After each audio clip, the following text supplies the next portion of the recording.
શું તમે પણ બધી જ પ્રકારના ક્રીમ્સ, લોશન્સ, મેજિકલ એકને પ્રોડક્ટ્સ યુઝ કરી ચૂક્યા છો અને છતાં પણ વારંવાર એકને થાય છે, મટતા નથી અને સ્કાર્સ છોડી જાય છે?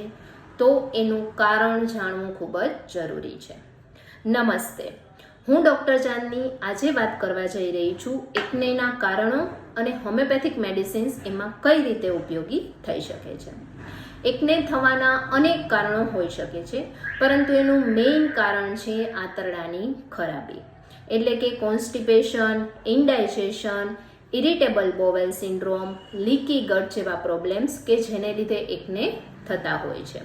Number 2, hormonal imbalance. પ્યુબર્ટી દરમિયાન અથવા તો માસિક દરમિયાન કે પછી મેનોપોઝ દરમિયાન પણ એકને થતા હોય છે. Number 3, cosmetics. વધારે પડતો કોસ્મેટિક્સનો ઉપયોગ પણ એકને કરી શકે છે. તો એમાં હોમિયોપેથિક મેડિસિન્સ કઈ રીતે અસર કરે છે? ફોર એક્ઝામ્પલ, તમે ચીઝ કન્ઝ્યુમ કરો છો અને પછી તમને એકને થાય છે, સો ધ મેડિસિન ઇઝ નક્સવોમિકા. તમે વધારે પડતા કોસ્મેટિક્સનો યુઝ કરો છો અને પછી તમને એકને થાય છે, સો ધ મેડિસિન ઇઝ બોવિસ્ટા. સ્ટમક ડિરેન્જમેન્ટ અથવા સ્ટમક ઇશ્યુઝ છે એને લીધે તમને એકને થાય છે, સો ધ મેડિસિન્સ આર નક્સવોમિકા, એન્ટીમક્રુડ, કાર્બોવેજ. અમુક વ્યક્તિને પર્ટિક્યુલરલી ફોરહેડ પર જ એકને થતા હોય છે, સો ધ મેડિસિન્સ આર કાર્બોવેજ, કાર્બોએનિમાલિસ, એન્ટીમક્રુડ. નોઝ પર કે નોઝની આસપાસ અમુક વખત પિમ્પલ્સ થતા હોય છે, સો ધ મેડિસિન્સ આર આર્સેનિક આલ એન્ડ સોરાઇનમ. મેન્સિસ દરમિયાન પછી અથવા સ્કેન્ટી મેન્સિસને લીધે અમુક વખત એકને થતા હોય છે, સો ધ મેડિસિન્સ આર સેપિયા, પલ્સેટિલા, સોરાઇનમ એન્ડ નક્સવોમિકા.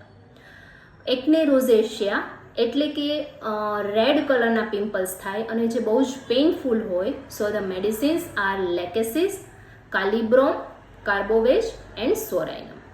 આ રીતે અનેક કારણો એકને થવાના હોઈ શકે છે અને એની અનેક હોમિયોપેથિક મેડિસિન્સ હોઈ શકે છે.